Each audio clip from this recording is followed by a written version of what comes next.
Hello there, and I'm glad to have you watch AAU Talks on AAU TV, the voice of higher education in Africa. My name is Ajiman Ochredako. Ever heard of the term universities without borders? Universities who no longer reside within brick and mortar spaces, but now are all over the world, creating access to higher education to people irrespective of their backgrounds or race. And that is how we are opening the space for higher education to achieve the SDG 4.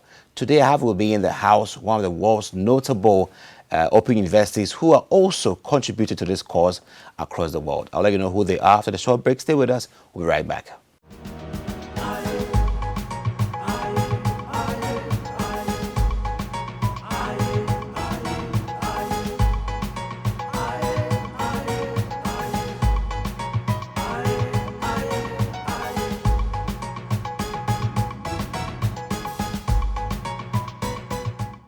Welcome back on AAU Talks, the voice of higher education in Africa. My name is Ajiman Ochredako, and in the house today, higher level delegation from the International Open University. I have with me Professor Bilal Phillips and Professor Makie Taal. You're welcome to AAU Talks. Pleasure to be here. Great. Pleasure to be here. Interesting. Mr. Ajiman. You know, it gives me so much joy when I hear that higher education is now so close to everyone as it was before. And when I find the persons behind these initiatives, I'm glad because you are contributing to a great effect globally, making higher education more inclusive and more accessible. So kudos to you, founder and also Vice Chancellor and President of the International Open University. Let's begin with that profound insight that powered this thought for an International Open University, which can be in Africa and also across the world. From you, Professor Bilal. The thought, and after being a teacher on high school and junior high school level, university professor, head of department in universities also, and eventually to the point of setting up my own university in Chennai, India. The limitations which I found in setting up the university in Chennai directed me to online study because political or personal or other factors couldn't limit the university's ability to access, to reach the mass of mankind. So that transition from brick and mortar university to online university was a huge challenge, and it was a great experience to see the effects of education being accessible to all. So to you, Prof. Makie Taal, we can tell from the context of an open university, you are quite everywhere. You are everywhere. You are having branches or campuses, satellite campuses across the globe, and you are coordinating effective learning all throughout.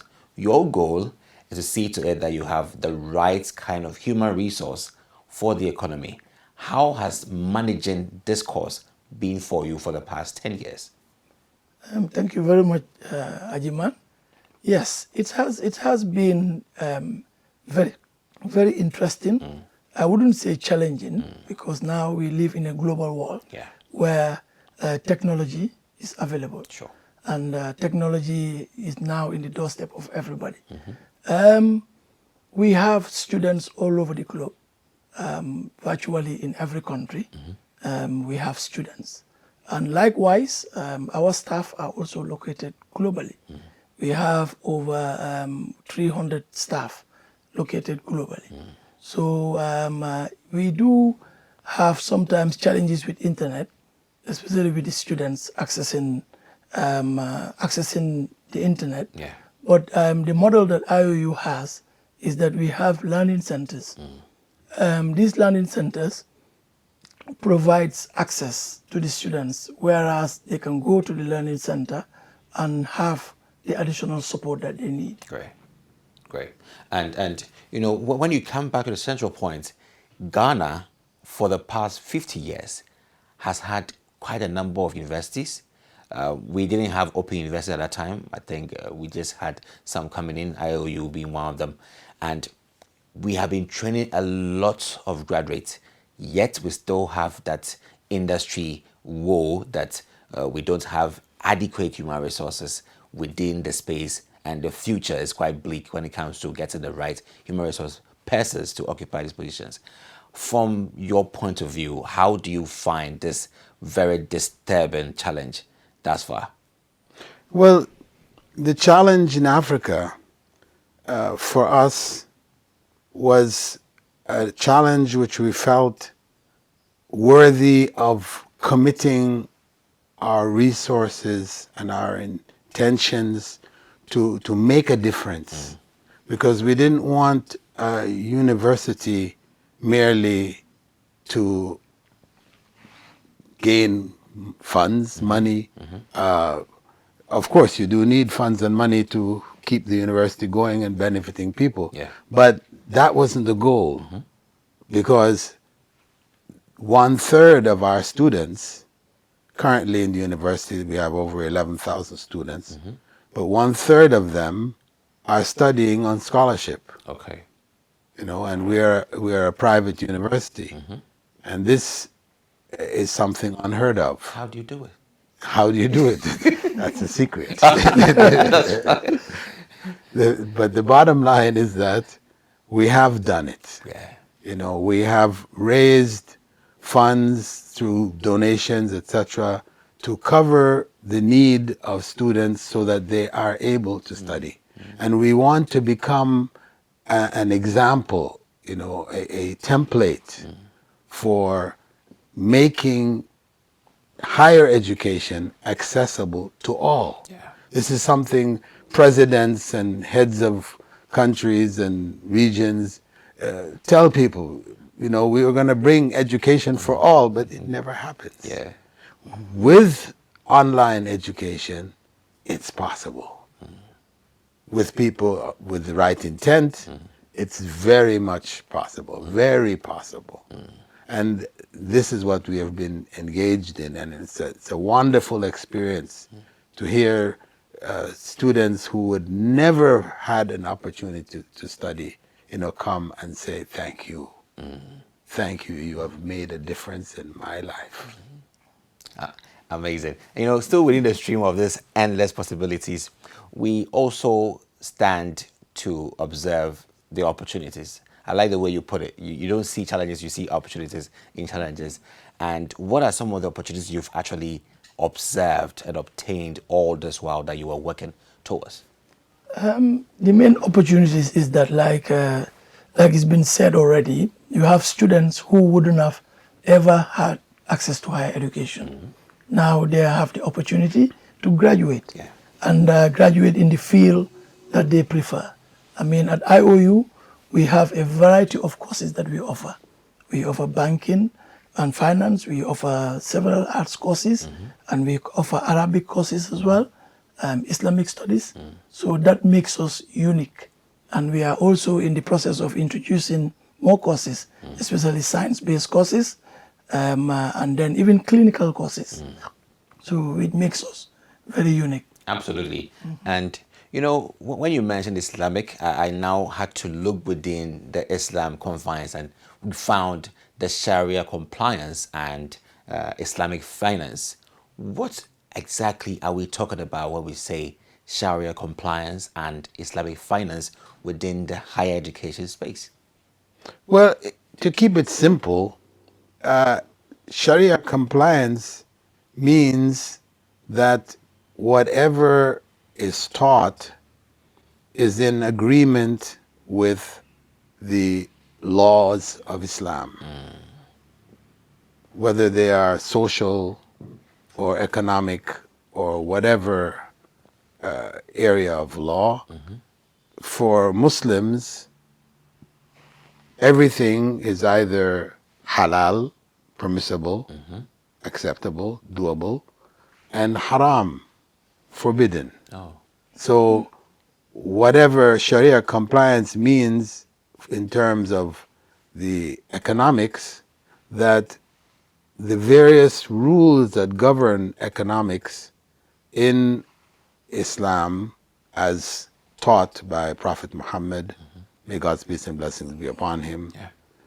1,000 years plus years ago, these laws are practicable and practical till today, in spite of the fact that the global monetary system and financial exchange, etc., is now riddled to the core with interest, and Islam has forbidden it. And for many people, it's inconceivable. How can you run a business, sell this or whatever, without interest? It's just unheard of, you know. But reality is that that's how it was. Yeah. And up until Henry VIII, it was that way for everybody, at least in Europe and, you know, much of the neighboring areas. You know, whereas in Islam, it never changed. Its prohibited state remains the same.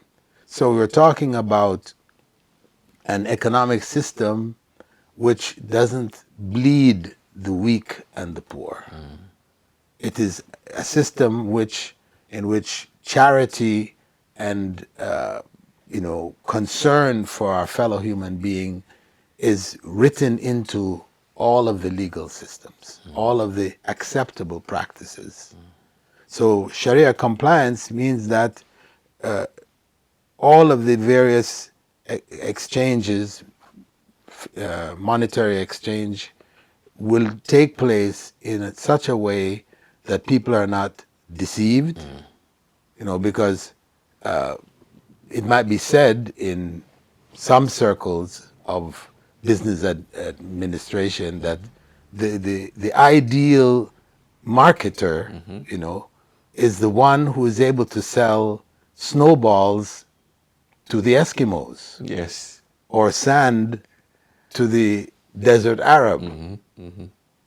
That sounds like, wow, how did you manage to do that? Well, the only way you're going to manage to do that is through deception. Yes. You have to deceive that person. Because why is he going to buy what he doesn't need? You know? So Islam is very particular about that. That's not allowed in the system. The system has to be free from deception. And much of modern transactions have deception riddled in them. People are taught how to be effective in deceiving people, producing products which you know are going to break down after so many years, so that they have to buy spare parts for it or whatever. You know. So the Sharia compliance means following the guidance of God. It's very interesting, you know, that, I mean, some perception about Sharia, they are looking at the punitive aspect. They should focus on the real content, which, I mean, breeds that lot of compassion, sympathy, and genuineness, and not the other way around, where people are dumping the effect of the Sharia law. But I think that today we appreciate that it's not just about creating chaos, but it's about imbibing and also promoting that peace, collegiality, and also truthfulness amongst ourselves. Prof. Makie, let's look at the goal, the outcome of Sharia compliance and Islamic finance. What do we want to see? What change do we want to effect within our economies if we implement the Sharia compliance and Islamic financing? Like we rightly said, being Sharia compliance means that you will do something that's halal. You will trade in a halal way, and what that does is that it brings the value, the etiquette of being honest and not deceiving the public, because you wouldn't sell a product knowing that that product is deceiving to the consumer. So you will give the consumer the right product which will be of benefit to them and to society without deceiving them. Something that is halal. Interesting. You know, we're learning something over here. We now know halal, we know haram, and just whilst you're noting that, we'll go for a short break. We'll come back. We'll get to know more about the Islamic laws, the more of the Sharia compliance, and some of the new programs from the IOU. Stay with us. We'll be right back. Hello Africa is a live breakfast show that aims to give you, our viewers, an informative, entertaining, and energizing start to your day. This isn't just another news show. It takes the form of vibrant magazine packed with news reviews, lifestyle features, engaging interviews, and interactive segments that put you at the center of the action. All you have to do is grab your coffee, get comfortable, and join us for the Hello Africa morning show. We are here to kickstart your day with the news and stories that matter to you, alongside all the fun and inspiration we crave. Every morning, join us for the latest headlines in African higher education, science, and quick and informative newspaper and online news review, lifestyle tips on fitness, nutrition, fashion, and beauty, inspiring interviews with influential figures and everyday heroes, performances and interactive contests, and so much more. In Ethiopia, Salam Africa. In North Africa, Alan Afrikia. In Swahili, Jambo Africa. Hello Africa, your daily connection to the continent.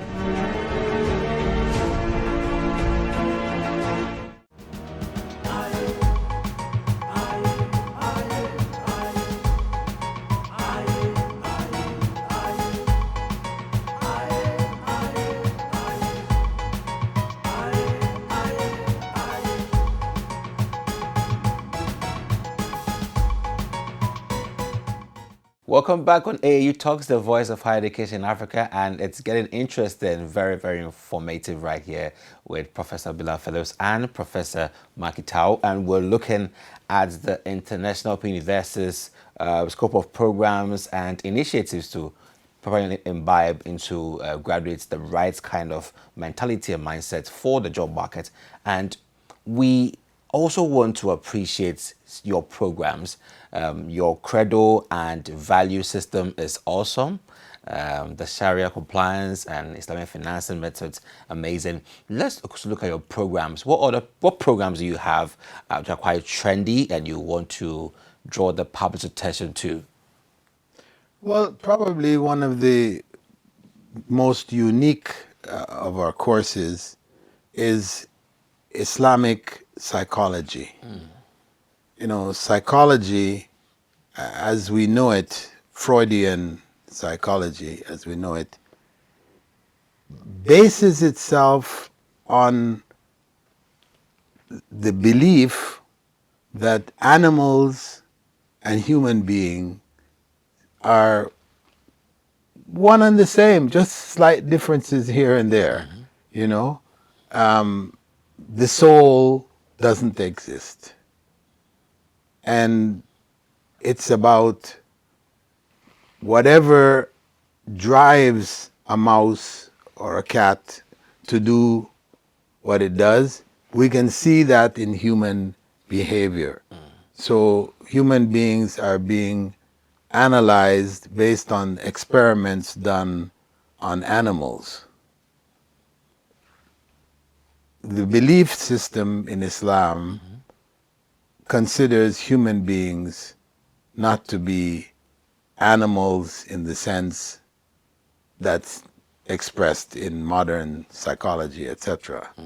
You know, we do share certain characteristics physically, but having a soul means having an ability to distinguish between right and wrong. Yeah. So even though if a lion catches an antelope, you know, it will tear it up in the most vicious looking way, you know, and we might be it's revulsive to us, you know, we can't stand to see this. But the reality is that the animal is doing what it naturally does to get the food in a form to eat. And whereas for human beings, we are revolted by such activities, and we eat with knives and forks, and and we don't have that type of behavior except in war and other aspects of life. So we can't compare how we have to act in the case of war with an animal who is getting its daily meal. These are, though they may appear revolting in both cases, there's a world of difference between the two. Yeah. So the Islamic approach to psychology is based on ethics again, Okay. back to right and wrong. And ethics, we believe, as Muslims, we believe that these ethics were defined by God. The prophets of God who were sent to human beings all over the world, they brought to people the living implementation of these ethical principles. And that set of ethics is not restricted only to how a man deals with his wife or father with his children. It covers all aspects of life. There's a right way and a wrong way to do everything. So the Islamic approach to ethics, where it eradicates the use of interest, the application of interest in such a way that countries today, in Africa in particular and elsewhere, are drowning in interest payments, though so-called developmental projects, etc., are being done, but these are traps. These are economic traps to trap the population into committing themselves to paying back loans which have exorbitant amounts to pay back, and multiplying constantly at the same time. You're in a race, you reach the point you can't even pay back the principal, what you actually borrowed in the first place. It's kept multiplying and increasing, and this is the Merchant of Venice. It's talking about the pound of flesh which the merchant wanted when he couldn't get back what was loaned. Yeah. Whereas compassion, this is unique for human beings, to have compassion in all aspects. Animals have compassion in some aspects, but in other aspects, when they have to eat, etc., there's no compassion, how they're going to eat. Yeah. So human beings are given this distinguishing characteristic, called the soul. And the soul is created with a sense of right and wrong, reinforced by a system which focuses on that, and human beings benefit when it is implemented across the board. Great. And with that great inspiration, we would also want to appreciate the Islamic Banking and Finance Program contest. What exactly are the offerings within our program? Within the program, it's a 4-year program, Bachelor of Arts program, and then you will be doing, you'll be exposed to all the concepts of banking and finance, global financing, and then also you will be exposed to Islamic way of banking, Sharia, which is what we've been mentioning. So now there'll be comparative element between the two, comparing financing and then in a comparative way to Sharia and what is halal and what is haram, and then how this can be, the concepts of those, how it can be applied. And one unique thing about our program is that we always have a community service as part of it. So the individuals will have to do community service. And also there is an entrepreneurial aspect to it as well. And once you graduate, you can work in any financial institution. Doesn't necessarily have only have to be Sharia compliant. You can work in any banking and financial institution. I was going to ask you that with the Sharia compliance training, and you have a very universal workspace. You know, so many banks in Ghana are the international banks, which have quite a different orientation from the Sharia statute. So how would a graduate who has been trained to appreciate the Sharia measures in banking and in business, well, fully full of good ethics, would be able to thrive in a global space where there's so much competition, ambiguity, uncertainty, volatility? How do they stand and perform and defend the Sharia values, even though the system, as you mentioned, the system is such that it has its own crooks and honey that breaks you down and makes you adapt to it? How do graduates, or how would they effect and stand for these ethics if we don't have Islamic banks who are already Sharia compliant? How do we do it? Well, if we consider that when we first started the university back in 2010, it was stated at that time that there were over 50,000 jobs available for Islamic banking and finance graduates. And nowhere was it possible to fulfill that number. And right now, Ghana has opened itself up, as we happen to be here in Ghana, has opened itself up to Islamic banking and finance. And Sierra Leone, where we just came from a few days ago, has just opened itself up now for Islamic banking and finance. And the financial experts had said that, you know, if the global monetary system were following Islamic values and principles, the crash which happened back, you know, after the year 2000, in the early 2000s, you know, where the banks collapsed, etc., no Islamic bank collapsed. They said, and they said quite openly, if we had been following Islamic banking, we wouldn't have had this global collapse.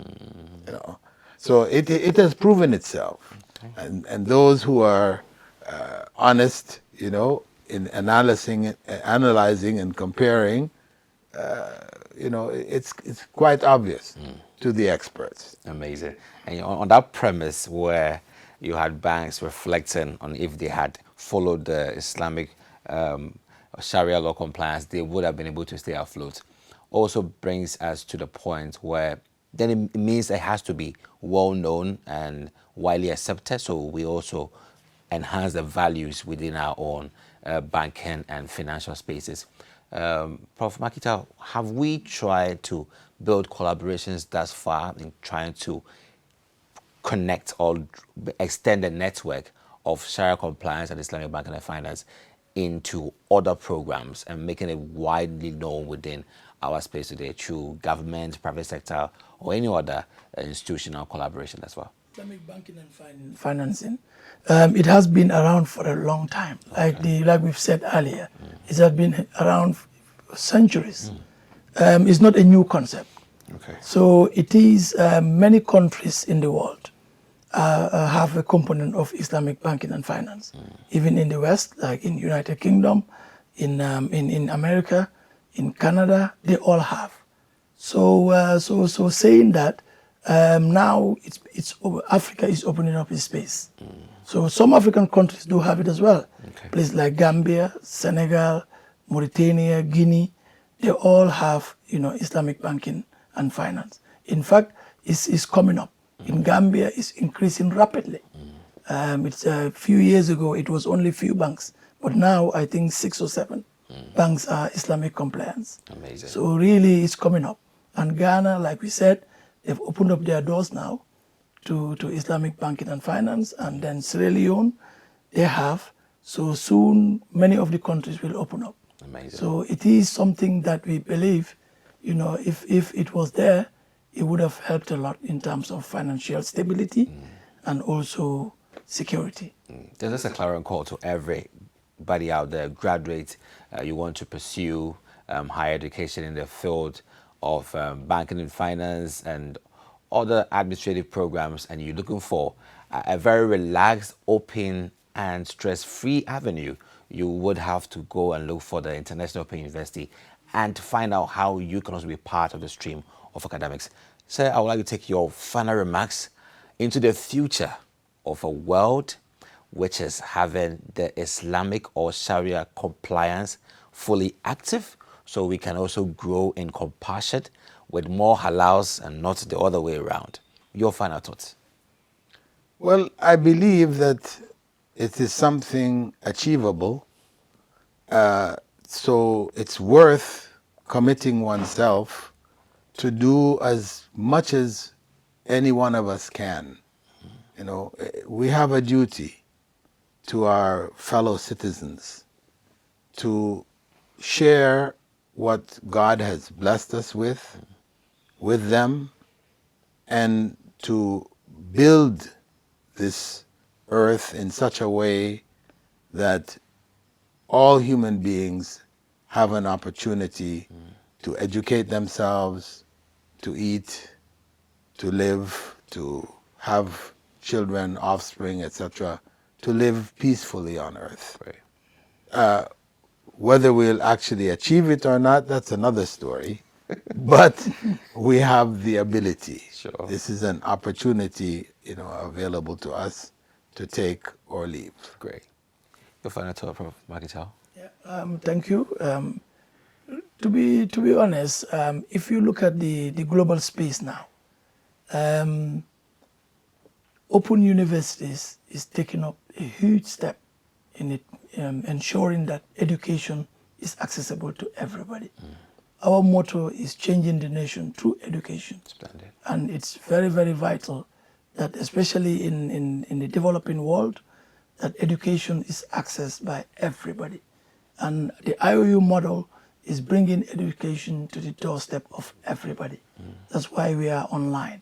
So you can stay in the space of your home, in your village, in your town, without having to travel afar, going to big university cities. You can stay in your village and be part of a big university, IOU. Amazing.